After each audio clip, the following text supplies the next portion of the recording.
Let's start with the prompt. Which quotation from a work by a dance historian would be the most effective evidence for the curator to include in support of this claim? So what is the claim, first of all? Let's see.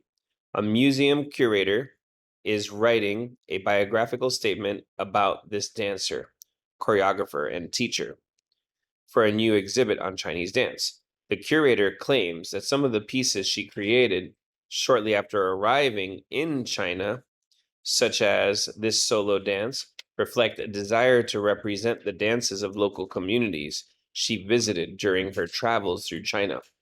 So the claim is right there at the end. It says that the claim is that some of the pieces she created in a certain time period reflect a desire to represent the dances of the local communities she visited during her travels. So she's visited these communities, she saw their dances, and the claim is that her pieces are kind of representing that, representing and sort of showing the world what those dances look like. So let's look at the answers and see which one reflects on that. A, there is no sound or music accompanying her movements aside from the sounds of drumsticks beating against a drum and against each other. That may or may not represent the dances she saw on her travels, but we don't have any evidence to support that. B, unlike some of the works she created in the early 40s, this one does not feature a narrative structure, humorous elements, or references to real-life events. Possibly just because it's focused on the dancing only, but I do have a feeling that there will be a better answer than that.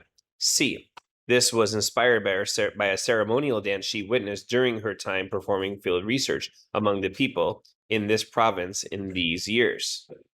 Well, that makes total sense because the claim was that her dances were representing things she saw while traveling, and she was witnessing it during her time performing field research right around that perfect time period.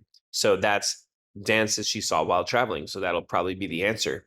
And D, the work is notable for its intense physicality, with her performing sharp jumps, turns, dramatic sweeps of her legs in the air as she moves in circles on the stage. So there was nothing really about how her work had to be intensely physical.